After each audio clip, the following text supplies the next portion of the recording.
This is another episode of UFO Garage. I'm Ben. And I'm Joe, and this is where we talk about UFOs, aliens, and all things weird. Yeah, dude, awesome. So, hey, ladies and gentlemen, we've got one of our favorites back with us again. Oh, gee. Yeah, the queen of naps. You know, we've got Miss Lorien Fenton back with us again today. All right, Lorien, how you doing today? Now I'm starting to laugh, and it won't be pretty, you guys, because I'll just start laughing the whole show. You guys crack me up. I swear to God, you're so much fun. It's quite all right. I'm so glad to be back. Is this like my third time or something? Yeah, this is the third time for sure. This is the third time. Oh my God, third time's the charm. Let's see who we can rattle cages on today. Oh, I know. Seriously, I mean, there's just so much stuff going on right now. You know? Yeah. Where do you guys want to start? Shall we start with the virus? Shall we go to UFOs? I mean, where do you guys want to go? I mean, it's just mind-boggling to me. I definitely want to start with the newest DOD announcement or confirmation, but I definitely want to, I want to end with your JFK stuff. Yeah, well, I'm telling you, the DOD stuff is just such a snore. I don't know if you guys understand this, but I don't care about that stuff anymore. I mean, that's just me personally. I'm sure it's very important to a lot of people out there who have never had an experience, because they're in the UFO community because they know they've got a gut feeling it's all real, and they want to be part of it, and they hang out in the chat rooms and they do all that stuff, which I don't even have time for in my life. And they get to banter about it, and they get to talk about what the government's doing and all this, and the only way I've dealt with the government the whole 40 years plus that I've been dealing with this stuff is that I knew they were there running the circus, is how I always put it. And my father very succinctly said to me, he goes, if there's anything to be hidden, you got to know the government's behind it, or the military. That's right. One or the other. Somebody's behind keeping it quiet. So, my dad saw something when he was a kid. He and my grandmother swear they saw some lights in the sky, that kind of thing. And he couldn't find anybody else who saw this thing, and it was all covered up. And they were up in Washington State. So, anyhow, to make a long story short, my dad had a feeling his entire life there was something out there, but until Captain Favor went on CNN and said, I was chasing this thing in the sky, did he acknowledge to me that it was all real, okay? Yeah. So those are the people that is designed for. It's designed for the people who don't remember an experience, don't believe in it like it's a religion, don't live it every day, and don't breathe it every day. And I get that. I totally get it. It's important that they do that, but you got to remember, why are they doing it? See, this is what everybody doesn't even realize. They go, oh, it's so cool, this and that and what have you. And I'm like, wait a minute. Why are they telling you now? Why didn't they tell you back in 1952? Yeah. Well, they should have told you. So if they're telling you now, then they're trying to get you to start believing that they just figured this all out these last, what were those videotapes done in 2004, 2007? Yeah. They're trying to get you to come on board with the fact that they're just figuring this all out now in the 20th century. So, which is a bunch of hooey, as we all know. Oh, absolutely. Yeah. The real question is not that they released it or that they're copying to it or whatever. It's why are they working with the guys from the CIA at To the Stars Academy and letting them pre-release it and then helping them, legitimize it later? Right. That's what I'm trying to figure out. What's this all about? It has nothing to do with damn videotapes. We've known about videotapes that the military has been getting since literally 1950, 1948, 49, 50. And there's a great movie coming out. I hope it's still coming out this summer called Phenomenon by James Fox. Yeah. And has a lot of history of what these guys have done. So it's going to be a great movie for the UFO community. It's perfect for people who want to know who the players are and what they've been hiding all this time. And I think it's an amazing flick. So, and it's got some other interesting information in it that is really going to blow people away if they understand what they're seeing. And I can't talk about it because I promised James I wouldn't, but I've seen the movie already. I got to go to a pre-screening of it. Cool. So, Yeah, so it's really phenomenal. It's called Phenomenon. So there you go. So yeah, I hope everybody watches it. I think it'll help people put into perspective how long these guys have been running the show. Yeah. And I like the way you put it. That who is this DoD confirmation? Who are those videos for? I like that it is for those people that have had their reservations for however many years, and or whoever, like their friends are into it and they're just too scared to, or a little afraid of coming out and sounding crazy. Like those videos aren't for us because we've already known about that for a couple. Well, me and Joe, like maybe for a year now, but other people have known about it for a long time. Like I like the way that you said that. Like it's not for us; it's for those people that are on the fence. That's right. Absolutely. And that's what it's all about, because they understand that we're a very small minority. You know, you look at the guys that are, and hey, nothing against these guys. Their job is to make sure that the rollout of UFOs and aliens happens in a very slow drip and takes at least 2 generations to happen. My guess is they're looking at 40 years. Yeah. It's already been 7 and we've barely gotten anything. Oh, man. Okay.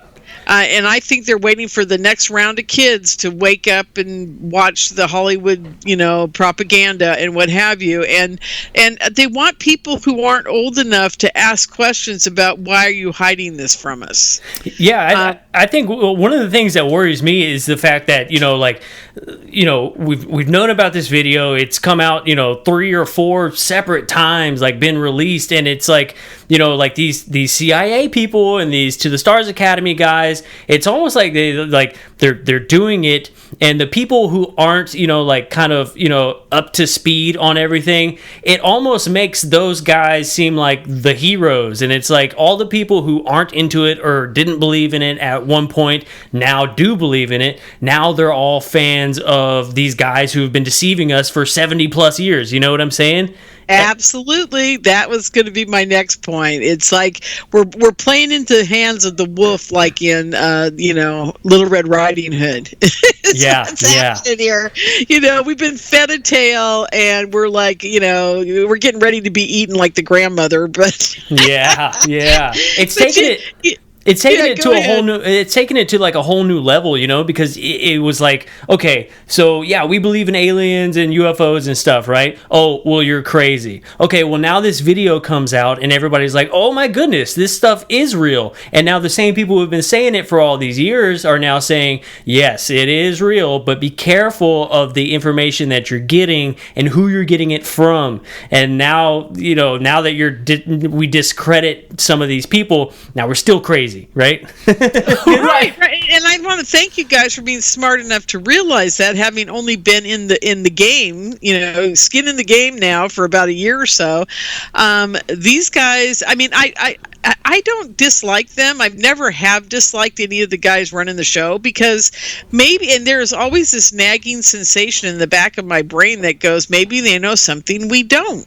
Right. Maybe they know that there's some alien species out there that's tried to kill us or eat us or cook us, like in the to serve man. Make it some kebabs. I mean, maybe they know something we don't. I always give them that leeway. Right. I never say they are totally against us and blah blah blah, and they're feeding us a line of crap. I never say that ever. Yeah. Because they've got an icky job to do, because they have to answer to the Department of Defense or the military, a branch of the military, or somebody, or the CIA, the FBI. I mean, it's their job. Yeah. And what are they going to do if, that we find out that there's something really horrible that they've kept under wraps all these years, and, I just got a funny feeling there's something behind the curtain that we've still not yet figured out. Yeah. And I don't know if it's good or bad. Maybe it's the fact that, maybe we are all little gods, and we can, if we commune with the aliens, we all can, completely control this planet and manifest things on our own, I love that. And we don't need the government. I mean, think about my experience when I was 6 or 7, where I manifested a rabbit because of my love of a rabbit. Yeah. That's how powerful we can be. And I think that may not want us to know that, whoever maybe there's an evil group of people running our government. I don't know. Yeah. All I'm saying is I wouldn't put it past there being an evil group of people running our government, and especially since this virus thing happened. Oh, I know. This virus thing. I'm sorry. Did anybody you guys know get it and die? Nope. No, I don't know. I'm trying to find somebody who's had somebody they know that's very close to them in their family die from this virus. Yeah, nobody. And I can't find one. Now, do you guys know somebody? So I do know there's a irrigation company that I go to and pick up equipment, and they have they had a warehouse that was next door to somebody who had the coronavirus, and apparently the warehouse had like 30 people in it, and they all got tested, and I believe like 20 of them got the coronavirus, but none of them had symptoms. Like, they were just like regular, like nothing happened. They didn't get sick at all. Now, did they ask those 20 people if they'd had a vaccine for the virus? I don't believe that they did. I didn't ask them about it, but I wasn't aware that, they were just handing these vaccines out yet. Well, no, see, the flu vaccine has coronavirus in it. Uh-huh. If you read the label on the last 5 to 10 years of flu vaccines, they all say blah blah. I have a label somewhere around here. I don't have it handy. Wow. Can't remember what I did with that file, but every vaccine has coronavirus in it. So what they're not telling you, which is making me insane, because I said this on my radio show the first week this all started, was that well, I mean, I'm going to go into this. I think it's important you guys go hear for it. Yeah, please do. Okay. Back in 2010 at ConspiracyCon, I met Judy Mikovits. She won't remember me from Adam, but she got me on a path. My dance partner died from AIDS. And I was always curious what the hell was going on with this virus. And then when I saw her presentation about HIV and AIDS and how the government covered it up and it really wasn't killing them, it was killing their immune system, and they were dying of other things, that the virus actually wasn't killing them. It was because they developed a virus that could suppress your immune system to the point where you're like the boy in the bubble. You can't go anywhere without picking up something, right? And most of the people who had AIDS or died of AIDS died of horrible pneumonia and blood diseases and leukemia, because that's what it all turned into. So, and she told the story about Fauci and what he did to her and all this stuff. And this is back in 2010. So I called my sister that year also because I wanted to find out how much of what she was talking about the virus itself was true. My sister, back in the early 90s, was working at I'm not going to say where she was working. She was a virologist and a hepatologist fellow at a laboratory, pre-med, working towards, paying to go to med school. And so she was there during the day working and going to school at night and doing, I don't know what all else she was doing, but she worked for a guy that was a virus and blood guy. And I asked her way back in the 90s when my dance partner died, I said, how do you even tell you got it? How do you tell one virus from another? And she said point blank, she said, there is no way I said a cold virus. How do you tell the difference between a flu, a cold, whatever? And she goes, you can't. Once you've got a certain type of, like, let's use coronavirus for an example. Yeah. I don't remember what we used at the time, but let's use coronavirus. If you had a flu shot for coronavirus, your body's going to build up antibodies to it, and every time we test you, you're going to come up positive for coronavirus. And she goes, that means you've built an immunity to it because you're not sick and dying in a bed somewhere. Yeah. And you're up walking around. So she goes, there's no way to tell if it's active or non-active. There's no way to tell if you got it right now or you had it in the past.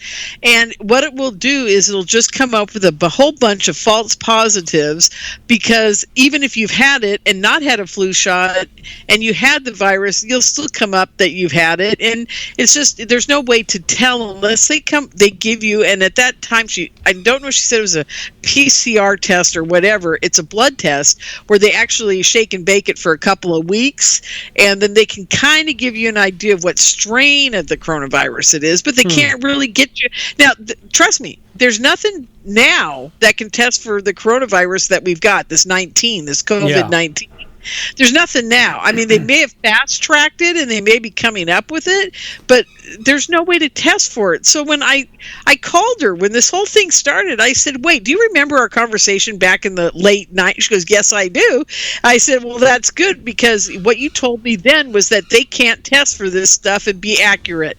She goes, that is absolutely true, unless they've come up with something I don't know about, she's been looking through all the journals. She goes, I can't find anything that says that they can actually test for this and get it right. And I said, so what's going on? She goes, I haven't a clue. She goes, I'll just monitor it and let you know. And she called me again and then I went on my radio show and I told the world, look, they can't test you for this. It's going to come up false positive or with this or that or whatever. Yeah. And then I said, and here's the creepy part, I don't know why I said it, I said, who knows, when they stick that thing up your nose, they might be giving it to you. Yeah. So I left it at that. And then just about 5 days ago, my sister calls and goes, there's no way they can figure it out for sure, whether you got a flu vaccine or whether you got it or, whatever. She said, there's basically no way in hell to tell if it's Corona-19. Okay. Yeah. And I said, yeah, I figured that. She goes, but she goes, who knows what they're up to. My sister's a doctor. What's she going to do? Rat on her fellow guys. Right. So I hang up with her and then I find this article and I don't know if it's true and I'm not going to spread rumors, but I'm going to tell you what I read. This is all I know, and I can't find the origin of this. It was hidden deep in the internet, and I haven't seen it, come out as a full-blown conspiracy, yet. But I read this article that said all of those swabs that went up people's noses were tainted with coronavirus, that they had done a study on those swabs, and they were in 3 plants, and all 3 plants were contaminated with coronavirus. My God. Dude. What the hell? Okay, now wait a minute. If it was one plant and the workers, contaminated them with coronavirus, I get it. Okay, that makes sense, right? Then the second one is told, and this is supposedly up on the CDC website. This article, and I'm like, God, I got to go find it. So I haven't had time to go looking for it yet. I hope someone out there does. But then they said the second plant got tainted with coronavirus, and then they said the third one got tainted. And I'm thinking to myself, okay, now one's a mistake, 2's so bizarre it's beyond belief, 3 it was planned. Right. Yeah. All 3 of them are giving us swabs that have coronavirus attached to them in some way, shape, or form.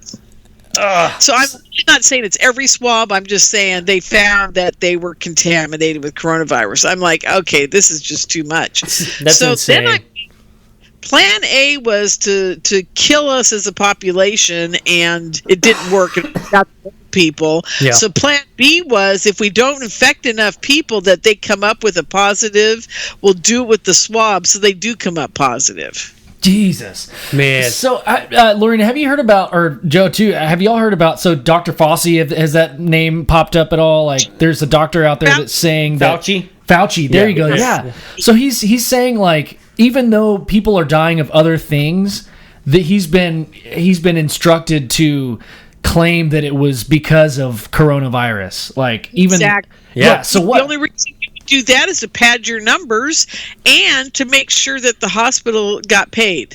See, what people don't know is that for every patient that goes in that door that is diagnosed with coronavirus, the hospital gets $13,000 from Medicare or the government or whatever right off the bat the minute they go in the door. Then they start charging all this stuff, and by the time the person leaves, they've racked up a bill of $250,000, and they get paid by the government for that. So again, it's like follow the money always. Like follow the money. I have a question for you. This thought's crossed my mind. I kind of feel like maybe also they're doing like just one massive like psyop on the population. Oh, of course. That's what this is what I tell people all the time, that I don't know how to get it through to everybody, but here's how it goes, folks. These people are so evil, they're so organized that they think 500 years in advance. Now, you break that down. Do you think that if you're going to do one psyops, it only has plan A, B, C, and D, it's got 5 layers to it minimum. If they're going to do a psyops on everybody, they're going to figure, they have a whole group of people working on just the whole thing of lock them in their house. Then they have another whole group of people working on let's get them all tested. Then they have another whole group of people working on make sure they don't understand that that we caused this. And then they got another whole group of people working on let's make sure that they all get vaccinated so they can't function without it, you know. And then they got another whole group of people working on let's make them so scared that they'll do anything they tell us to do. So, you know, it's layers upon layers upon layers of plans, and they all integrate with each other. They're all connected, and if one fails, they go to plan B. That's psyops. Just because I'm dumb, I forgot what it meant. It's Is it psychological operation? I'm guessing. Correct. Okay, that is correct. Yeah. Yes. Yeah. And they are seriously in full-blown mode right now. When this whole thing started, I thought to myself, Jesus, it's a long story about my predictions, because I am very psychic, and I, like I said in the last show, I think, or the one before, I usually don't talk about it much, but I was told by my whatever, my angels, my aliens, or whatever communicates with me, that I wouldn't have to be really, on the farm and away from all this until 2022. So I thought I had plenty of time, and this hit me like a ton of bricks because I wasn't ready for it. I was like, what? Yeah. You got me the wrong year. So what I'm thinking is that these guys jumped the gun, a couple years earlier than they were planning because they could, or something happened that moved up the timeline. Yeah. We were talking. We actually talked to Jim Fetzer about this, and thanks for hooking that up. Yeah, that was insane. And he was saying that Fauci had actually made a speech where he was talking about how during this presidency that there would. He had predicted that there would be a possible pandemic, and this was back in 2017. Not possible. He said there would be a surprise pandemic. That's exactly what he said. That's a quote. And then I guess the Trump administration had sent like $170 million to Wuhan, China, for the research, and then it kind of got spread out into like other universities here in the United States and all that stuff. North Carolina, Canada was part of this deal. Fort Detrick and Wuhan, China. Yeah, all 4 of them. Yeah, were working together, and they did catch the Chinese couple in Canada who had been down at North Carolina and went up to Canada at their research lab. They did catch them sending vials of SARS and Corona back to China. Damn. And they caught them, and they confiscated their briefcases, but who knows how much stuff that they got back to China already before we caught them. Oh yeah. You know what I'm thinking about? Just this is like total science fiction conspiracy thought real quick, just to entertain folks, but you remember the plane that went down over Malaysia, the Malaysia plane? Yeah. Full of doctors and scientists. I wonder if that was a prevention of something exactly what we're talking about. It's a possibility, right? It's a definite possibility. I don't put anything past the powers that be, and I call them the powers that be because but there's a group of people pulling the strings at a very high level. You can call them the Bilderbergers or the Council on Foreign Relations, the Skull and Bones guys. It all comes down to it. Somebody up there, not somebody, but some group of people are planning out all this stuff, and they've got thousands of people under them making it all happen. Yeah. And so if they just hit a phone one day and say this has to happen, these guys have got to be taken out. And they keep tabs. See, this is the thing. What people don't understand is if you're a problem in this world, you are monitored 24/7 nowadays. It used to be a lot harder to do this, but it's become so much easier when you got the dark web. You've got people hacking. You've got these people that are just like the NSA, but they are the dark NSA is what I call them. Yeah. And they do all the same things the NSA does, but they do it for the dark cabal that runs this world. Yeah. And they can keep track of where, like let's say 5 scientists are getting on a plane somewhere. It it's tagged, and these guys are tagged, and the second they're all together, they think, okay, it's our opportunity, let's get rid of them. Yeah, and it's crazy because it's funny because most of the time people would say, I know a lot of times when I talk about this type of stuff, a lot of people will say, what do you think? There's just some small group pulling the strings, and it's like, yes, that's exactly what I think. People just don't seem to understand. I mean, we also talk about, like, even when I talk to my friends, I think when this kind of stuff comes up, they're like, well, what do you think, the government's just out to get us? Well, no, not the government. I'm just saying, like, that wouldn't it be possible that there could be an organization out there that does want destruction? That's I mean, we've heard of the term terrorism. Yeah, the Georgia Guidestones. I mean, all those people want the population to 500 million. I mean, that's well, you listen to Bill Gates, and he talks about how his vaccines are going to curb the population. Yep. Look what he did to all those poor girls over in India. There are thousands of girls that are crippled because of his what was that vaccine? Vaccine they were going to give all the girls here in the United States. Anyhow, I don't want to go into it. It's so disgusting. I just want to take the man and throw him in a trash bin somewhere. I know. I mean, he is probably one of the most evil people on the planet, and he doesn't even realize it. See, that's the part that scares me even more. He's a psychopath, and he has no idea he is one. Because he doesn't even understand what it's like to be a normal person. Yeah, absolutely. I mean, it freaks me out. I'm not an anti-vaxxer by any means, but I do think that you have the right to question the engineering behind these vaccines, and you have a right to say what goes in and what doesn't go in your body. I mean, there was a story, I can't remember, it was somewhere in the Middle East, where I think it might have been Pakistan, where they had gotten a shipment of they were like old vaccines, and they literally, it was a mandatory vaccine that all these kids had to take, and there was 180 kids who died, and another 500 that were just massively super ill, and their government did that to them knowing that they had bought old vaccines. That's tough. Right. Yeah, I mean, this is the kind of stuff that it's science fiction on one level, but it's reality for us. Absolutely. I mean, if you were an alien coming here and you saw all this and you could even understand why it was happening, you'd get out of here so fast. Yeah.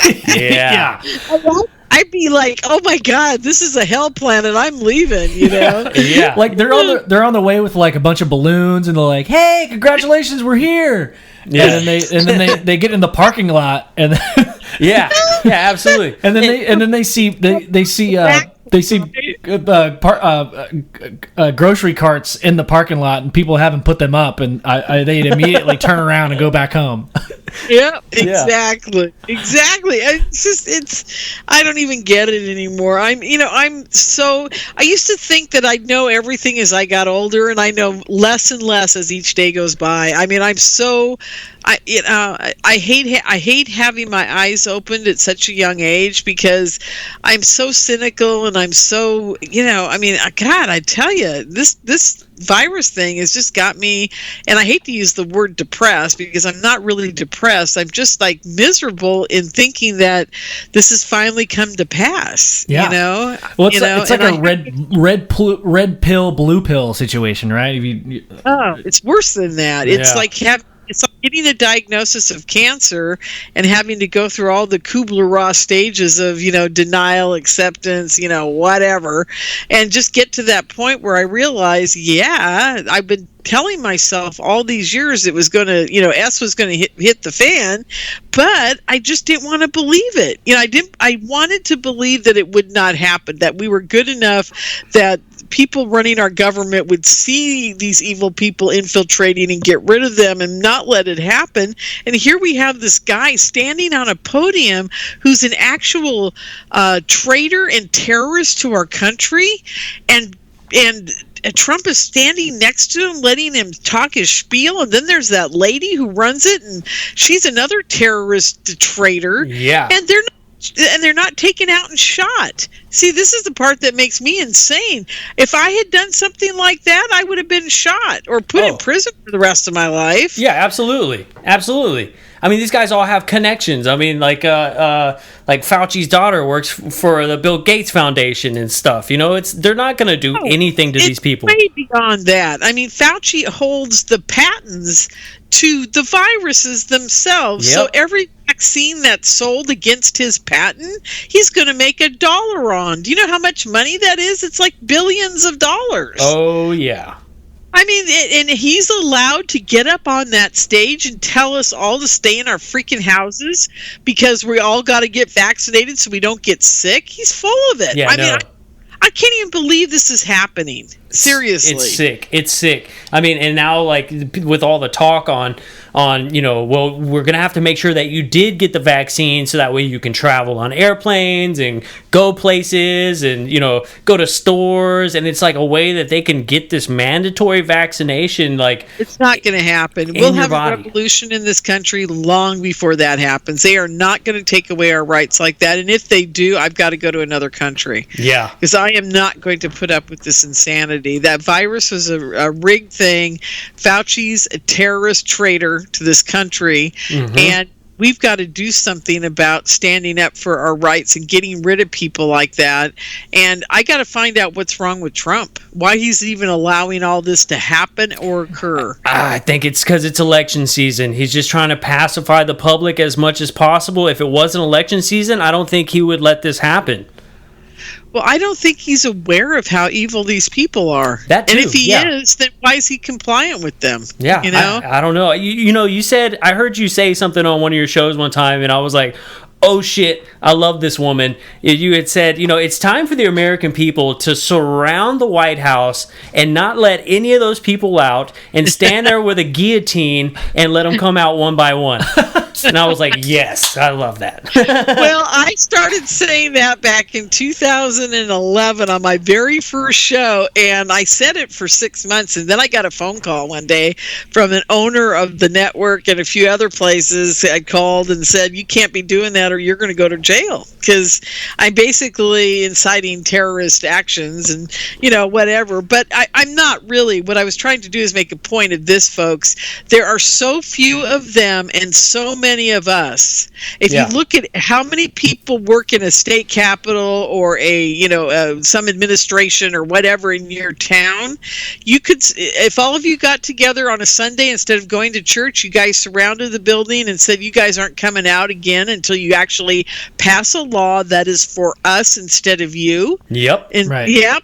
And here is our enforcement, and we're going to use it because you were, if you aren't passing laws for us, you're a traitor to this country. Right. Absolutely. It should not be in office. I do want to like cut in and say, like, we're not talking about everybody, you know, up in arms. I know. But we're talking. You can't do that. But yeah, but you said it right. You said it correctly. Like, yeah, we need to pass laws. So, okay, what do we do to make that happen? We need to get together. We need to be in one place all together at once. We need to sign signs. So what's happening right now is that we can't get together. We can't rally.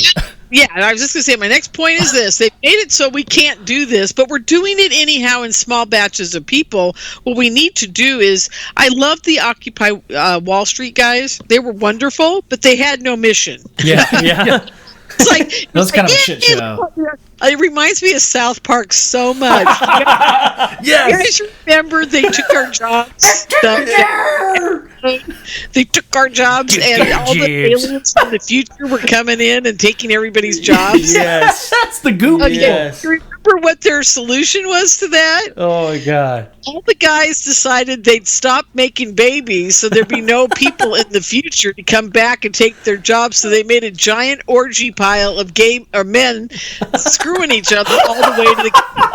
But they never made it past the border of Colorado because they were having so much fun and forgot what they were doing. So they thought if they just had sex with men that there'd be no people in the future. Anyhow, long story short, that's what I see Occupy Wall Street as, because they all got into that orgy mind instead of, well, we got to do something about this in the end, right? Yeah, folks? right. we got to make a point here. So what I think should happen is I think the Occupy Wall Street people should get their acts back together, get everybody organized on the internet, get a protest in every city that has every city's capital, and make sure that everybody is there 24/7, making sure that these guys are doing what we want them to do, and they are not allowed out of the building until they actually open up all of our businesses, make sure we all have enough money to compensate what they've done to us, stop telling us what to do, and we start telling them what we want them to do for us. It's that simple. Yeah. And then they just don't leave until it's taken care of. And if it takes 2 years, then it takes 2 years. We'll do it in shifts. I don't care. I'll put my weekends in there. I have no problem with that. It's just that these guys have got to learn that we're not going to put up with this. And thank God our guns have not been taken away from us yet. Oh, man, yeah. Yeah, that's not going to happen, I don't think. Yeah, Turn into a thing, but if it needs to be, then amen. That's all I'm saying. Yeah, people don't realize nowadays. The compliance of people kind of disgusts me to a certain extent. They don't realize that the only reason, the Constitution is there, and it tells you that the only reason that the people that are in these government roles is because of the consensus of the population. We're the ones that give you these certain powers to be able to create laws and things, but they're for us. And it's like you should never be afraid of your government, but your government should definitely be afraid of you at all times. And that's the way you get stuff done. Because right now it's not like that. I'm sick and tired of hearing people say, well, they should have just obeyed the law. Like, no, are you kidding me? And like all these people who are, the police who are enforcing all these unconstitutional rules, like you don't just get handed down these rules from a governor or your police chief. That's not how it works. You swore an oath to defend the Constitution and abide by the Constitution. You don't just go and create all these unconstitutional like arrests and acts against the population. They're getting very close to pissing a lot of people off. Oh, absolutely. Yeah, absolutely. I don't know. California, we weren't hit as hard as New York, and I'm still wondering why. And I don't know why this may be, but think about it. Trump's from New York. So, New York gets hit really hard. I'm not even sure their numbers are real, though. I'm still trying to figure it all out. It's very hard when you're on one side of the United States to figure out what's going on the other. Very difficult. Yeah. Because the mainstream media isn't giving us the truth. And you're absolutely right. We've got to start, standing up for what we believe in. And the police, they need to stop, toting the line. Even if they're threatened with their jobs being taken away, their pension being taken away, Jesus, aren't they Americans first? And I bet you your Texas guys are pretty upset. If they're having to follow those kind of rules, I bet they're not thrilled at all. I know my Texas boys, man. They're patriots first. Yeah, absolutely. I know we just had a lady who got arrested for doing hair in her house.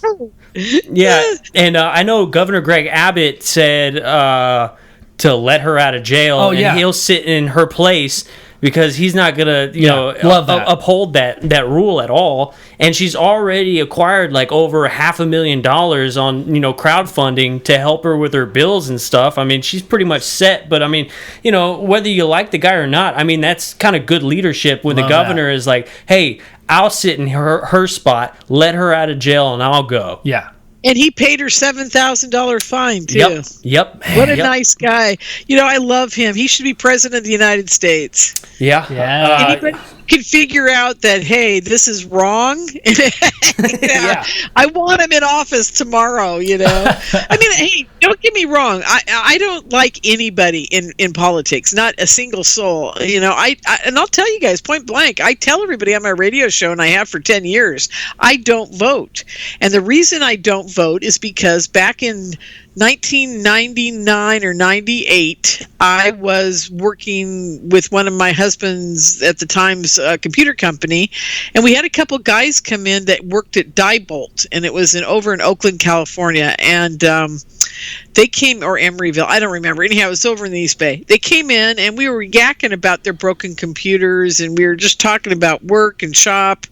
And while my husband was working on the computer, the four of us cracked a beer and we started talking. And one of them said something very odd. He goes, "Yeah, we're working on a new software that's going to be used for the voting booths." And I said, "Really?" And I said, "What's it? How's it work?" And he goes, "Well, it works pretty damn good, especially the part that lets anybody get in there and change all the votes." And then he shut up, and I was like, what the hell is this guy talking about? Yep. And I was like, oh my God, this is so strange. So I let it go. I didn't think much about it. A year later, and he shut up. I mean, he realized he'd spilled the beans and he shouldn't have said anything. A year later, I'm reading back. Remember the Octopus Case where it was Cazadero and it had something to do with, oh God, I can't remember the whole story, but it's basically the Promise software that was being touted as the next backdoor into anything by the government that they could spy on you. Yeah. Well, apparently these guys were working that into all the voting software. So from 1999 forward, and it may have been 97 or 98, because these guys have been working on this for quite some time. It may have even been sooner, because they may have not been the only guys working on it, okay? They assured, I was assured by other programmers that yes, it's very easy to hack, that kind of software, especially if it's built for you to hack into. And they can change all the votes, and they can make it look like somebody's won an election. And I'm like, okay, great. So what is the point of voting anymore? There isn't. And about the same time, a guy back in Florida realized this also, and he put up a website called Black Box Voting. I think that's what it was called. Art Bell had him on his show, so that must have been 96 or 97. So yeah, it was way early on. Yeah. Anyhow, point to all this is he dies, his daughter takes over, and she's still running the site that I know of, but she's gotten quiet, and I don't know why. Maybe she's gone too. But it was called Black Box Voting or Black Box something votes, and if people want to look it up and try to find it on the Wayback Machine, or if it's still out there, I bless you to do so, because it's very important you guys understand that they were right about the whole Russian hacking, but it wasn't the Russians hacking for Trump. It was more than likely Clinton's hacking for them. Right. Yeah. And trust me, Seth Rich found out about it, and he knew, or he wouldn't be dead right now. Hey, so while we're talking about presidents, I'm gonna just segue. I know, Lorien, you only have about 30 minutes left. I just kind of wanted to segue. We're talking about presidents. Can we bring up the JFK thing? Because I want to talk a little bit about about your. We're going to talk about around the JFK thing, because there's so many I mean, that's like it's a 200-layer cake. Yeah. Well, first off, you're having an event about. I mean, it's all about JFK, correct? Is that's coming up soon? Yeah, I'm trying to. To be honest with you guys, I haven't even told anybody yet I'm doing it, but I am going to do it. I made that decision today. It's 3 weeks from now, so it's going to be a very short, marketing campaign. Yeah.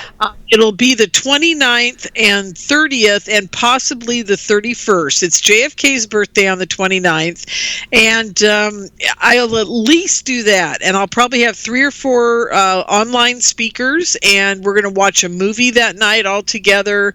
If you want, you can watch it any other time. You can watch it beforehand, which might be kind of good.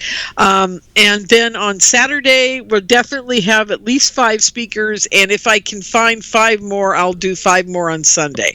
And it will be an online event, and it's just to, basically to celebrate JFK's, I think it's 102nd or 101st birthday. Oh, wow. Probably 102nd or 103rd now that I think about it. And to just, get people's minds off of the coronavirus thing and get us back focusing on something that was very historic, that changed our world, just like the coronavirus did.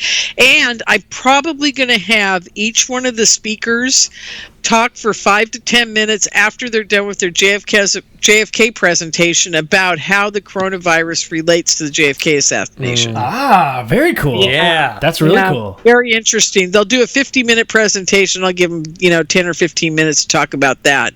And how it's affected them, or how they feel there's a connection, or, what they think is going on with that. So it ought to be very interesting. I'm very excited about it. And I'm going to bring in some speakers that are not usually speaking for me. As a matter of fact, I've never had David Mantic speak before, so that'll be fun. Peter Janney hasn't spoken for me online yet. There's a guy named Ralph Sinkay that's talking about the fact that Ruby did not shoot Oswald. It was somebody else, which is interesting. And then I have Damon Eze, and he's going to talk about John Jr.'s death in the plane.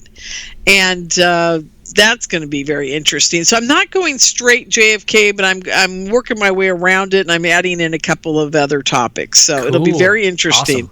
And then in January of 2021, I will have a very big event. It's called Assassination Murder Con.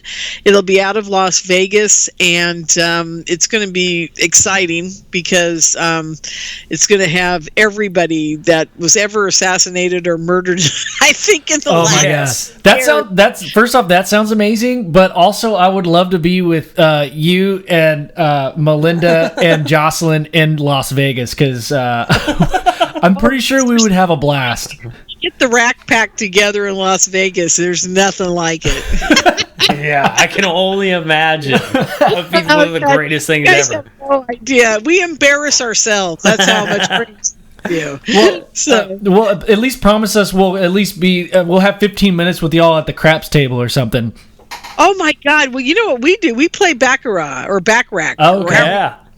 That's our thing. Hell yeah.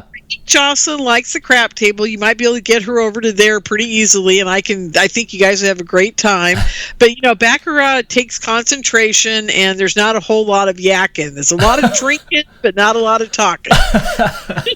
Hey, we'll figure something out. When I drink, I yak. So I don't know if that'll be for me, man. But we can always do dinner, man. I tell you, we've discovered every restaurant in Vegas. Seriously, I mean, there's a place that serves food bigger than your head that we love, that we go to. It's over by the Ling, or it's in the Ling complex. So you guys will like that place. It's great. The steaks are huge. I mean, it's mind-boggling. Anyhow. Love that. I hope they're still in business when we go back. I'm so worried about Vegas. You guys have no idea how worried I am. But anyhow, let's get back to JFK. What did you guys want to know? So as you know, we've talked to Jim or James Fetzer about JFK, and we've got to. I mean, man, we went over the gamut. But the one thing I wanted to get really deep into, even if there's anything there, but what is? I wanted to ask you. This is my question, but. What is the connection? I feel like there's something weird shrouded around the moon landing and JFK and what he knew and what he didn't know, and I feel like there's something there. Like, what do you have anything to add to that we could? There's just a little bit to add to that. No, who you need to get on your show is Douglas Caddy. You need to get a hold of him. He's the one guy that's connected the UFO stuff to JFK. Okay. So he's the guy you got to get on. He's amazing, by the way. Yeah. Awesome. And he lives near you guys, but that's another good thing. Oh, nice. So anyhow, having said that, I do know a little bit about that, because the thing that Fetzer keeps pointing out, which I agree and don't agree with. I mean, I don't know the answer, so I listen to everything. But there's more to it than I think Fetzer realizes. Now, JFK knew that we had brought in all the paperclip guys. Mm-hmm. He knew that we had Nazis running NASA. Yeah. Okay? Yeah. I don't think he was thrilled about that at all, because Forrestal was his mentor when he first got in, got in politics and military kind of mixed together. And Forrestal was his mentor. As a matter of fact, he went to his grave several times as president. And I'm sure he was telling them, God, I don't know what's going on. We are screwed, Damn. I'm sure he was saying that, because you have all these guys running the NASA program that are... they've killed millions Nazis. of people. Yeah, it killed millions of people. And here he is in Texas pointing up to the sky on my website, jfkbirthday.com. As a matter of fact, if you guys want to watch a great presentation, I would go to that website and watch my presentation from 2 years ago. Roger Stone was a speaker for me, Judith Ferry Baker. I mean, I've just had some amazing people in that conference. Yeah. And it's jfkbirthday.com. That site will become a sub-site within the next week. So I would get over there now and, grab your, on demand. I don't even know how much it's going for. I haven't looked at it for 6 months, but no worries. Anyhow, point being, it was an amazing conference, and you guys ought to really listen to it because it'll set you up for the next one that's coming up in 2 weeks. Cool. Anyhow, point to all this is he knew that these guys were not on the up and up. Okay, he knew that there was something else going on besides what they were feeding the United States government and the military about, these ships going to the moon. Yeah, the space race. Yeah, and I'm not sure that we actually went. I still wonder about that. What was Fetzer's take on that? Did we say we went or we didn't? I can't remember. We tried to go. I mean, we were talking a million miles an hour. He didn't go too deep into it, and I didn't want to interrupt him and back up. Yeah. Can't remember what his take is on it either He thinks it's fake. The moon landing was fake. I mean, he's got friends who have pictures of he was talking about an old car that was found in one of the photos because they had filmed it in a trash heap and then done some computer stuff, camera tricks to make it look like the moon. I mean, I've listened to a couple online things that he's done about the moon landing, and they're pretty interesting. But he thinks that specific launch was fake for sure. Okay. Yeah. All right. Well, I don't know how. This is just the part of me that just can't fathom how they got through all that radiation in such a flimsy type of vehicle. My brain can't wrap itself around it. And there've been too many people lately in working with NASA, astronauts, scientists, whatever. They get up there and say, well, we're going to finally get to somewhere, when we get to Mars, and we're solving the radiation problem and, this and that. And I'm thinking, well, why did they say that back in 1967 or 68? Yeah.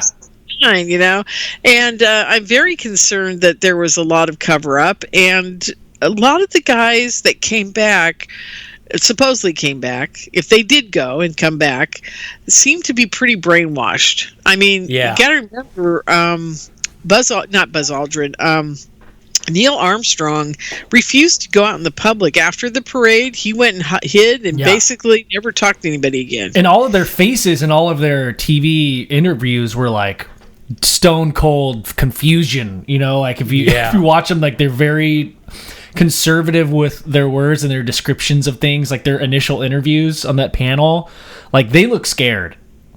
Yeah. Yep. There's a lot of problems with everything. Let's put it that way.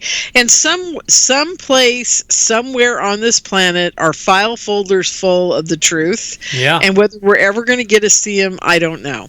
And if we did go, there's a lot more that when they landed that they saw that they can't tell us about either. Let's say they did go. I mean, I swear to God, everybody that says there were ships on the rim of the crater watching them, that's got to be true. Yeah. Yeah. I believe that more than I believe we didn't go to the moon. Yeah. Right. I'm kind of leaning towards that's why they were so freaked out. Yeah, I'm leaning towards they did. I don't know if it was that specific mission, but I think we definitely did go to the moon. Yeah. Was it our technology? I don't know. I'm leaning towards maybe it was someone helped us out to get there. That's where I'm at right now, at least. Yeah. Does that make sense? Yeah. What if a ship, a big UFO, one of those 1,000 feet by 1,000 feet triangles, popped in, picked up the rover, the lander, their spacesuits and all that stuff, stowed it away, took them up there, and then let them, then plop the lander down and then put them there and then let them camp out in it like a little camper shell. I mean, it could be. I mean, it's possible, right? I mean, one of the coolest. One of the cooler things that I've heard, with the Stanley Kubrick a lot of people will say that, he hid stuff in The Shining, and, Stephen King was upset. He hated The Shining because he didn't like the way that Stanley had done the movie. But, there's a couple little Easter eggs in there that, like with when they get to the hotel and they unload the car, how the car is kind of small, but they have so much luggage that there's no way that they could have fit all that stuff in the car. That was kind of like Stanley's way of poking a joke of like, yeah, there's no way they fit all that shit on a spaceship. Sorry, guys. The room number that they stay in, if you add zeros to it, is the distance from Earth to the moon. And the little boy's wearing a NASA shirt with the Apollo rocket on it, and all kinds of these little things that are sprinkled throughout the movie. That was kind of his tongue-in-cheek way of saying, like, yeah, I had something to do with it. Yes, absolutely. And I do believe that he filmed a lot of footage for us in case something went wrong. Yeah. And they couldn't make it, and they wanted to beat the Russians so bad that I wouldn't doubt that all took place. Absolutely. Yeah. And I wouldn't doubt that we ended up with the footage that he filmed instead of the real footage that may have happened there. Yeah. Because how are you going to explain 5 spaceships sitting there looking at these guys? So they go, "Oh my God, there's spaceships in the video. Okay, guess it's time to pop out the old Stanley Kubrick footage and throw that out there." Exactly. It's like, I would love to see what do you do? I would love to see the original film and like see how many like razor blade cuts and like glue there is. That's like cut. How the way they used to do film. Exactly. See, that's the problem. And I tell everybody this all the time. I say, don't get obsessed on the past. All you can do is go with what your gut's telling you. That I know something's wrong with all the Apollo missions. I know it, and I know that JFK knew something was wrong too. Right. I know that in my heart. I'm not an idiot. If you got any empathy, you understand that when people are doing what they do and the way they look at people, I look at a lot of pictures of the past. I've been through every JFK picture that I can find online over the last 30 years, and as soon as the internet hit, guess where I was? I was out trying to find any picture of JFK that I could. So I've spent the last 15, 20 years, around his birthday, I sit down for a day or two, and I do nothing but look up pictures of the man, and everybody seems to be throwing stuff on there. And ever since the JFK library went up, I go through all his family pictures way back. I can see it, and you can tell there are shots that tell more stories than I even have to think about. I mean, I swear to God, after his death, there's a picture of Lyndon Baines Johnson signing the Equal Rights Act in January or February of '64, and Bobby Kennedy is looking at him with this look of disdain on his face that you can't even describe to people. They have to see the picture. Wow. And he's and LBJ's making him hand him the pen to sign it, and his brother's the one that worked on that whole thing and made it possible. Okay. Oh, man. And the look on LBJ's face, he's laughing at Bobby. And I'm thinking to myself, oh my God, he knows he killed his brother. Yep. But he can't do anything about it, because if he does, it's a coup. It's a big bad mess. So what does he do? Right before he's going to California in '68, was it '68 when he got assassinated? He's telling people, if I get elected, he actually told it in Long Beach University. He was down there 2 days before he was at the Ambassador Hotel. And he says to all the kids there, one of them said, "Will you look into your brother's death if you get elected?" And he didn't answer right away, but he finally said, "Yes, I'm planning on doing that." And I think that was his death sentence. Wow. If he hadn't said that in public, I think he might have skated by.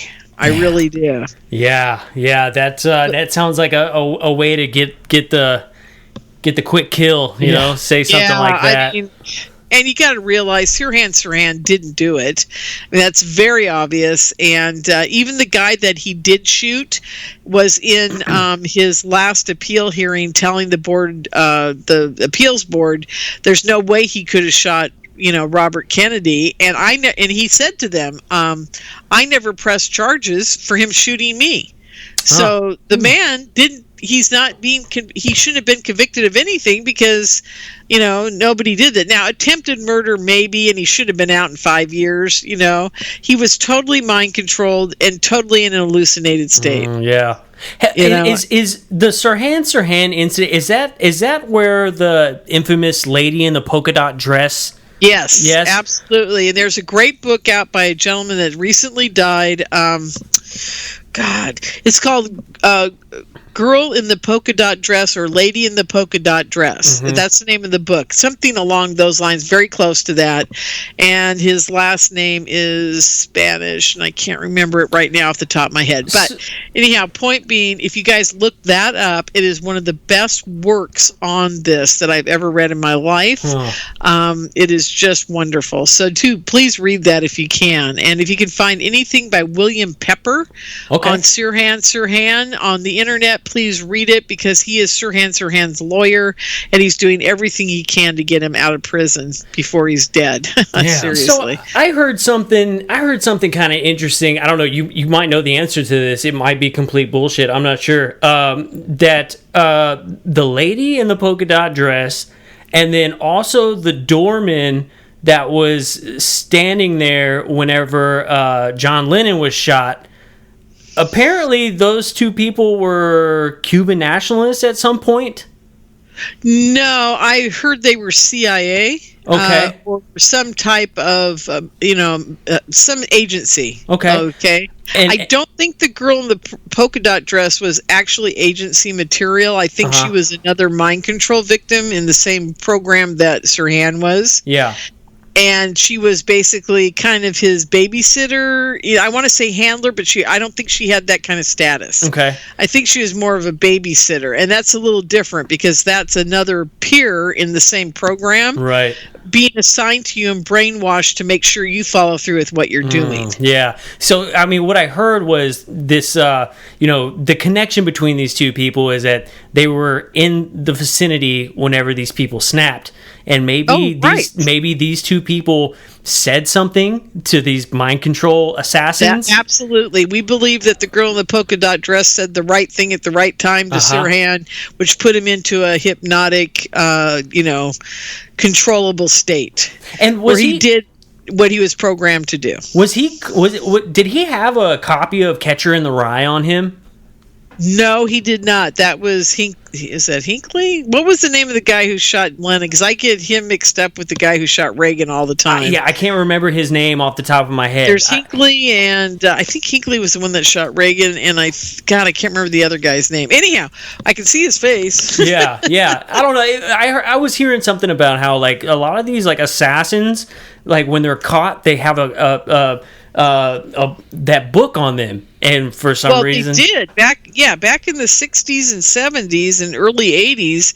That was part of the ritual, I think. But the programming, but it's changed so much since then. I mean, it's gotten to the point where literally you don't have to be in a program. All they've got to do is zap you a few days with a little bit of what do they call psychtronics or whatever it is, and you can go out and kill somebody and not even remember it. Yeah. It's gotten that sophisticated, and I don't easily say that because I know it's true, but I don't want people to freak out about it, because they don't have the time to. They have to get a brain map of you to do that, to overlay their thoughts onto your thoughts. So, unless you're a targeted individual, which they've already got mapped, they're not going to pick you like Joe tomorrow to do it, or Ben. Yeah. Okay. Yeah. Damn. Well, I would love to pick somebody they've already got that's vulnerable and will do their bidding. Wow. Whoo, man! I love that so much. Oh my gosh. Chapman, Mark David Chapman. That's the guy who killed Lennon. Yeah. Yep. That's it. Yeah. Oh my God, I got stories about him. Yeah. It turns out that one of an old friend of mine actually talked to him an hour before he killed John Lennon. No way. Yeah, he walked into his shop. He was running the People's, what do they call it? The People's Movement of something in New York City, and was right down the street from the Dakota, the building that they lived in. And And also, Mark had been there earlier that morning trying to get an autograph from John when they left the building. Supposedly he was going to kill him then. But I guess the programming didn't work or something happened. And Wow. yeah, he was roaming around the city, and a lot of people talked to him and, interfaced with him, and he didn't seem quite screwed up, but he was a little weird. He said he was a little strange, he was a little preoccupied. He'd stare off into the distance a little bit, Sounds like me when I'm hungover. Yeah, there you go. Yeah, so and he had no idea. He was totally freaked out when he saw in the paper the next day the picture of him. He's like, I just talked to that dude. Damn, that's nuts. Very strange. Yeah, I know. And he said the guy was very odd, but he didn't think he'd be killing anybody. Yeah. Yeah. I mean, I think we've talked about this particular instance before, like, when a person is brainwashed or whatever, like, before people have talked to them, they're totally normal, and then boom, they do something that's just totally out of their character, and then they snap out of it and they don't remember anything. I mean, anybody listening to this and we say brainwashing, like, a lot of people are going to get turned off by that term, but I mean, do your research, right? I mean, there's some... absolutely real, and it's mind-boggling. And I got stories of that from. Oh, you guys get a hold of my buddy James Cameron. He, or John Cameron. Sorry, the guy who knows about the Zodiac Killer, which is very interesting. He's done all his research on this guy, and it turns out that the Zodiac Killer and Charles Manson were in the same prison cell in Deerfield, Montana? Yeah, I think it's Montana. Deerfield, Montana, or Deerfield, Michigan. I don't remember.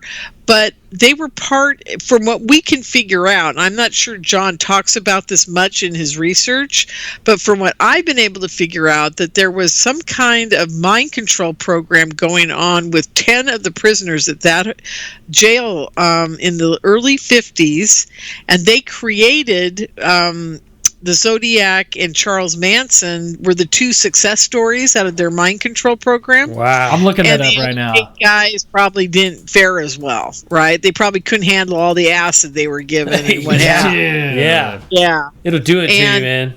Oh my God, yeah. So they were using acid, they were using violence, they were using all kinds of things. And so the Zodiac Killer, which is a very interesting story, much more interesting than people think, that he wasn't just a mass killer, This guy was very organized, he knew what he was doing, and he was fearless.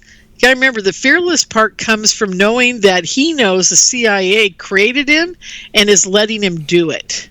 Whoa! Now that's a new perspective I haven't thought about. I mean, you usually watching him all the time. Yeah, you usually think of like psychopaths as that they have no feelings and they're just like they.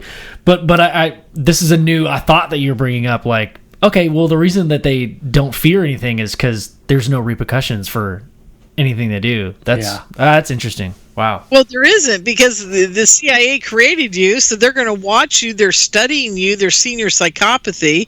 They want to know how many people you're going to kill and how many years it takes you to do it. They don't care that they're letting people die. Wow. This is the part that makes me crazy. Hey, and I'm not sure I'm telling you guys the truth. I mean, who knows that they actually did this program? Yeah. It's just something that we've unearthed, a bunch of us, in our research, is that there were a lot of prison things going on at the time, a lot of prison subjects, and they won't tell you where, when, and how. We've just gotten redacted documents that say we were doing this at this prison at this time, and it doesn't say what they were doing or how they were doing it or why they were doing it, but we do know that the Zodiac and Manson shared a cell in that prison. Whoa. And we do know that these mind control programs were going on at the time, and that the guy that is considered to be the Zodiac Killer wrote a book, and he insinuates in there that he has been given permission to do this. Man. So we're speculating. It could be a long shot. It could be a very short shot. We could be right on.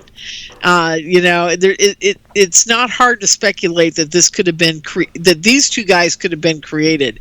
And I honestly believe in my heart that Manson was just high as a kite most of the time and couldn't have pulled off any murders, organized it.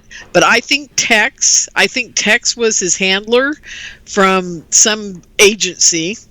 Oh, so that's And where the I name think- Tex comes from Once Upon a Time in Hollywood.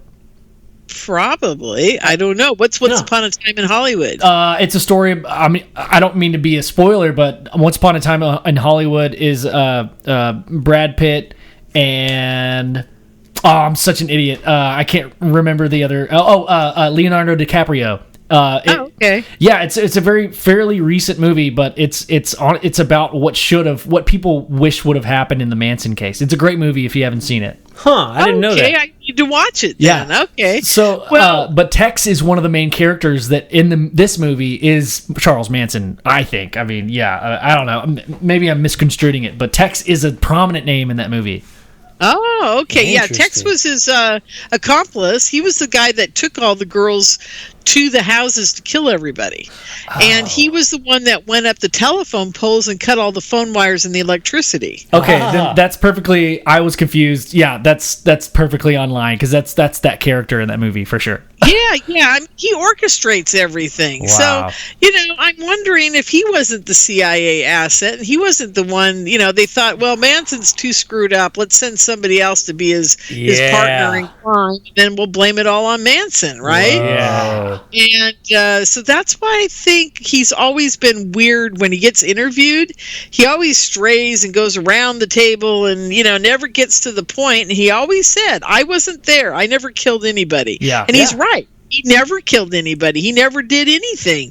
He wasn't even there. So for them putting him in jail for all this, I'm wondering if they gave Tex a gold star and a pass to do it for them because they wanted to shake up the whole world. They wanted us to realize that the hippies were bad and they wanted us to follow suit, Yep. Woo! They definitely in this movie, Once Upon a Time in Hollywood, they make hippies look terrible. By the way, like they make them look like the dirt of the earth. Like I hated this group of people so much. Well, see, that's contrary to everything they were doing. I was the very end of the Flower Child experiment, and they were really, truly trying to change the world for the best, Yeah. And it's just very sad that it turned out the way it did. Yeah. One of my favorite movies out there, and I can't remember the name of it, but maybe you guys will. There's it's Donald Sutherland's son, Kiefer Sutherland. It's one of his first movies ever, and he plays an FBI agent going after a guy that is an ex. God, I can't remember what he is, but he's basically an ex kind of hippie rabble rouser, and it's just a great movie. And his name in it, and I'll never forget it, is called Free. That's his real name. Oh, it's called Free. Is it the movie called Freeway? It might be. I don't. All I remember is it's just a really great movie, and his character is called Free. That's his name, but he doesn't tell anybody that's his name. And it turns out he was raised on a commune, and that was the name his parents gave him. Oh, crazy. I actually love that. Free's a dope name. Yeah.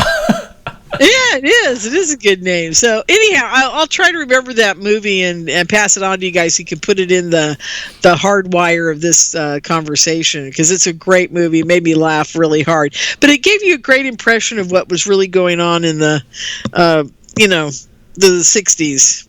This guy was like he used to get on the steps and do the student protests at all the universities, and they had been looking for him for years, kind of thing. And then they finally catch him, and then Kiefer Sutherland goes after him, and he escapes.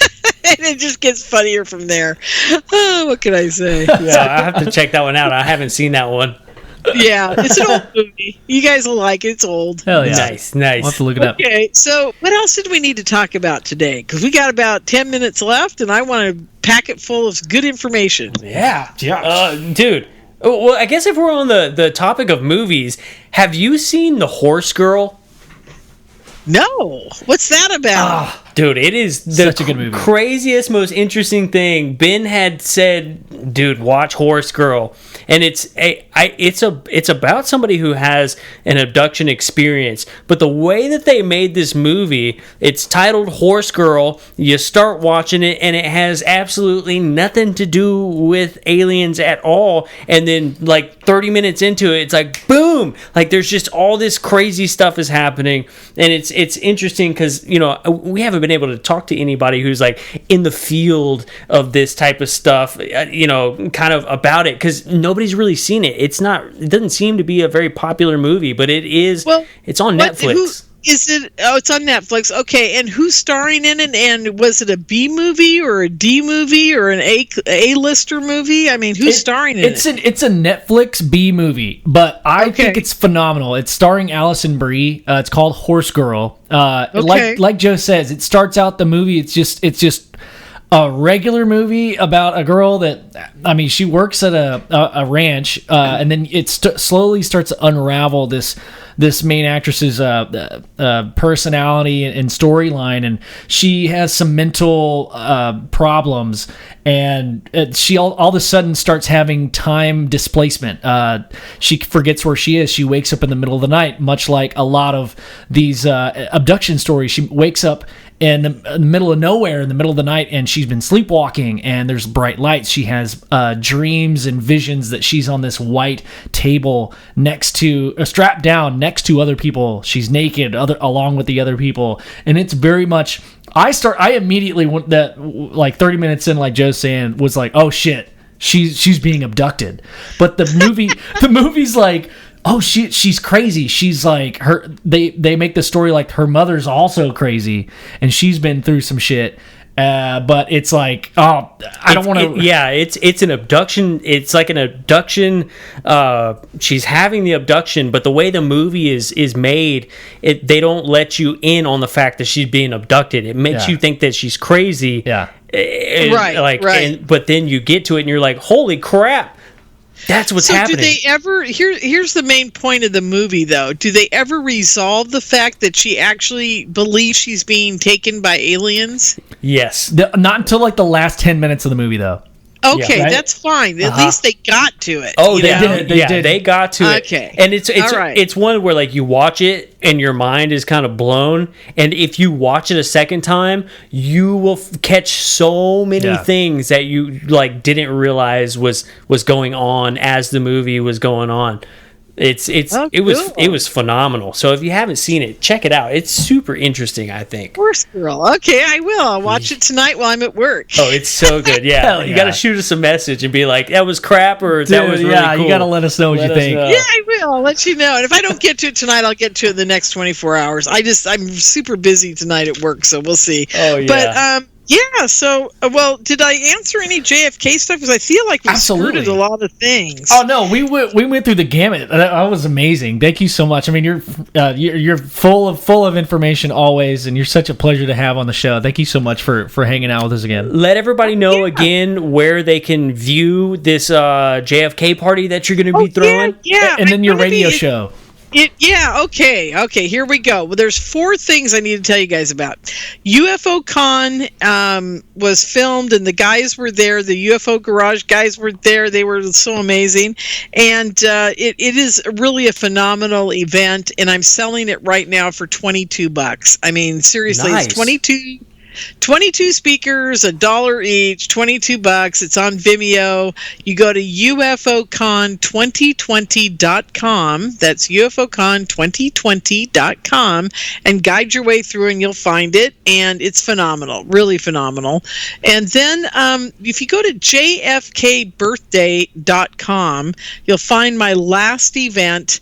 And I hope to God I've still got the video streaming going on there. I'll go check it out tonight and make sure it's working. So that's jfkbirthday.com. Within the next 4 to 5 days, the site will be changing over, and I will put up a past event on-demand video so you guys can still buy it up until the conference starts, and after, of course, the last one. But after we get through this next one, you'll have both of those up there. You'll have the JFK Birthday 2020 and the one from 2018 up there as well, or 17, or whatever it was. And so jfkbirthday.com, check it out. It's going to be evolving over the next week, and we'll be doing that live on the 29th, 30th, and possibly the 31st as well. Awesome. And then awesome. if you want to listen to me rant and rave and go crazy on radio, you can do that two times on Monday evenings from 5 to 7 p.m. Pacific, 8 to 10 p.m. Eastern on Revolution Radio at Freedom Slips. That's slip like freedom slips away, freedomslips.com. And that is called The Fenton Perspective. And then if you really are warming up to everything I'm up to, catch me at 8 p.m. Pacific, 11 p.m. Eastern until 10 p.m. Pacific, I think it's 1 a.m. Eastern, on kcorradio.com. That's kcorradio.com. I do the same type of show again. I rant and rave. Usually I try not to rant and rave about the same topic twice in two shows, but sometimes I do. And I always have separate guests for both shows. So it's always fun. You can get me, for 4 hours live on Mondays. So there you are. Hell yeah. That's great. Well, it's always a pleasure having you on, Lorien. We have a great time every single time. You're the most reoccurring guest that we've had, and we just love talking to you. Like we always have a great time laughing at. Oh, good. I'm glad you guys had me back, and hopefully I'll come back again soon, and we'll see what's cooking in the universe at that point. Absolutely. And I do hope that a lot of your listeners really do get to the conference and get to the JFK events, because I try to get you guys new people, new information, at least as much as I can. The problem with the JFK conference is that it's usually the same old people, same old stuff all the time. Yeah. And we can only go so far, and I think everything's pretty much been discovered. But when I say that, then I find out there's something new that we haven't discovered. So, right. So there'll be a couple of people at this event, like Ralston Kay with his story about the guy that he thinks was not Jack Ruby that shot Oswald. Yeah. And I think Damon's story about what happened to John Jr. is going to be very important. And I also have a guy that talks about Candy Barr. She was a stripper that worked for Jack Ruby, and he tells her whole story, which is quite extraordinary, and it does dovetail into the JFK assassination. So I'm bringing you different views of the JFK assassination through different eyes and different stories. So that's why I think it's important that people pay attention, because people go, oh, it's the same old people talking about the same old thing, everybody shot them and we all know who they are, and whatever. And no, I try to bring you guys stuff that nobody else has even thought of yet.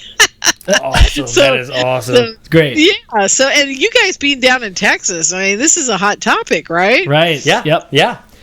Oh, absolutely. So that'll be fun. So I do hope you guys can get to that conference. Whoever's listening, please try to make it. And also, if you just buy it and you're not there for it, don't worry about it. You can replay it up to 6 months afterwards. Cool. Awesome. Okay. Cool. That sounds great. Yeah, my dad is a big JFK fan, so he listened to the James Fetzer one. I'm going to send him this one because we talked about JFK on this one too. He's loving it, so I'll definitely pass the word on to him, at least for sure. Oh my God! Well, he's got to buy a ticket for the conference that's coming up, because oh my God, he's going to be blown away. There's a guy that I'm thinking about bringing in. I'll just tell you guys real quickly. His name is Brian Snoddy, or Snowdy. I think it's Snowdy. And he has a gentleman that I think is still alive by the name of Rod McKenzie that was supposed to be the patsy if Oswald didn't work out. Wow. And his life story and the story about his 2 weeks in Dallas up until the assassination and after. Dang. And that is an amazing story, because he realized after the president got shot that he was going to be the next, he was going to be the patsy if Oswald didn't follow through. Right. Oh, man. Wow. That's really cool. He's still alive to talk about it, which is crazy. That is crazy. So I'm trying to get his. Now Brian speaks for him because he's really old, and he's not. He can't do it succinctly. He has to go into how old guys do, which we love him to pieces. He has to go into all this detail that doesn't really matter. Right. Was he 19 or was he 18? It was June. No. It was February. We sit there for 10 minutes, and I love him for it. But Brian took his whole story and made it into a basic script, and is either writing a book about it or he does presentations on it, and he's got it down pat. So that's great. And Yeah. So I think we'll bring Brian on, and we might even bring Rod on at the end for like 10 or 15 minutes to ask questions from the chat room that we'll have going. Oh, that's awesome. Yeah, I love that. Yeah. I like the incorporation of having people being able to ask questions and stuff. That's going to be awesome. Oh, absolutely. Cool. Yeah. When we do it live, we always do that. So that's cool. Well, thanks, you guys. I really appreciate it. You guys have a great night. Okay? Thank you so much, Lorien. Right, we'll talk to you next time. Okay, you bet. Bye. All right. Bye.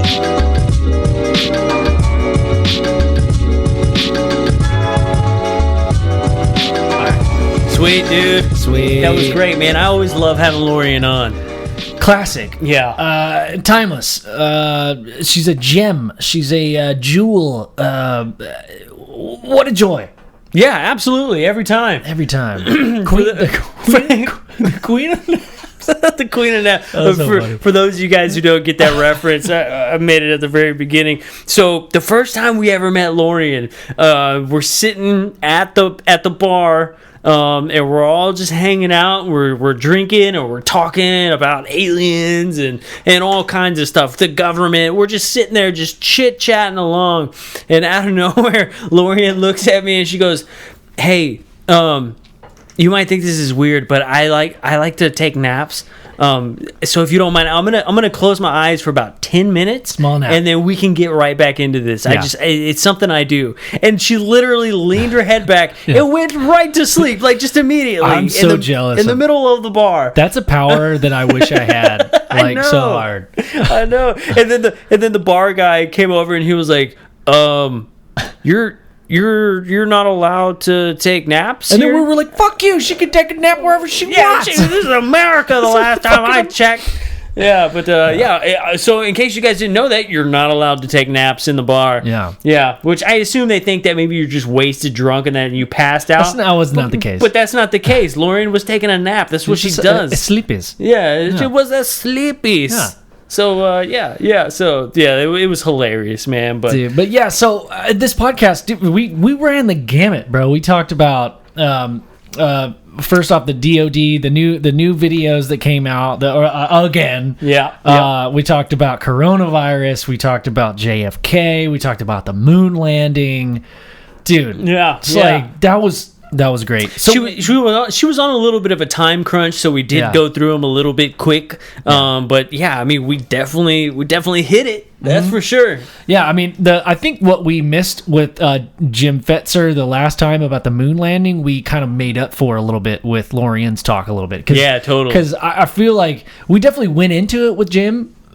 He definitely talked about it a little bit, but I think we kind of covered the bases with Lorien tonight with some of that aspect, like, okay, the space race we've got, and we thought of the idea, like, what if they hitched a ride with a black triangle and they took them to the moon, right? Like, I thought that was a really great idea. I mean, it's okay, we're just speculating, but still, I think it's a great idea. Yeah, man. It was great. I loved it. I love having her on. Yeah. So yeah, awesome, dude. Well, what do we got next? Okay, we're gonna be talking to next Thursday. We're gonna be talking to Reed, and his last name is looking it up. Reed Summers. Yep. From Allies of Humanity. You guys really like the episode with Justin from Allies of Humanity from our UFO Con gamut, where we talked to a bunch of different people. We got a really good response on his perspective and their group's perspective on what does alien contact mean for us. Is it bad? Is it good? They're leaning on the side that no, we should not be inviting extraterrestrials to our planet all the time, which I mean I align with as well. I think I'm sometimes on both sides, but it's definitely better to err on the side of caution. So we're going to be talking to Reed Summers, the founder. Well, not the founder, right? Because I think it was his father. Yeah, that founded Allies of Humanity, and I can't wait to ask him all kinds of questions. Oh, I know, dude. I know. Yeah, I think he received the message. So now his son, which is Reed, I believe. I hope I'm not screwing this all up. Yeah. So now he's the next guy in line. So I mean, he's at the top of the totem pole, dude. Yeah. Well, he at least knows a lot about the organization, so so we can ask him specifics on like, okay, is this a cult? Is this just like a weird group of people? Or Is it some sort of new religion? Is it? Yeah, I don't know, because they do talk about God. Yep. A little bit. All right. Yeah, man, but it's also involving aliens and stuff. And I don't get like a Scientology vibe. You know? No. It's there's no pressure to like go into human slavery or take a test. There's nothing like that. So yeah, next week's episode is gonna be sick. Yeah, dude, I'm excited. Pretty excited. That's gonna be cool. And then after that, we're gonna do just an episode with you and me, and we'll figure out something funny to talk about. I don't know. Yeah. Or a movie. Maybe we'll review another movie. Yeah. I don't know. Whatever. Ninja Turtles. Dude. Bro. Tell me Rocksteady and Bebop are not freaking alien hybrids, dude. Dude, Bebop and Rocksteady are definitely hybrids. Dude, what if pizza, like with the Ninja Turtles, is like fucking like what they mean is like knowledge of aliens, right? All right. Oh man, we'll figure something out. Well, that's a good way to end the episode. Yeah, there you go. So, thanks guys for listening so much. Hey, please buy a shirt, support the podcast. We love doing this podcast, but hey, a little bit of cash here and there is going to help us go to events. Going to help us keep our website up. Going to help us with cameras, with lighting, things like that to put this thing on YouTube. Plus, we're going to be working on a documentary. We're actually kind of working on it right now. Yeah. It's just kind of a slow process with all this, COVID stuff going on. We're not like able to travel very easily right now. But whenever all this crap is gone, we are going to be hitting it, man. Hitting on the balls to the walls. Getting on the road with our balls. Yep. We're slapping them balls. Take all our over balls. the airplane. And also, don't forget to check out our masturbation propulsion technology systems at ballskincompanyandco.com. So funny. I forgot about that. Yeah, dude. But yeah, man. So that's it for me, brother. Yeah, play. Yeah. So yeah, again, if you want to support the podcast, go to UFOGaragePC.com. Check out our shirts. It helps out in any way. Buy a shirt for you or a friend. We've got some goofy stuff. We've got some cool stuff. Yeah, check it out. That'd be awesome. Thanks, Nick, for just picking up a shirt, man, with the Impala on it. It's sick. Yeah, that's awesome. Good stuff, man. It looks awesome. All right, dude. This was another episode of UFO Garage. Yeah, man. We'll see y'all later.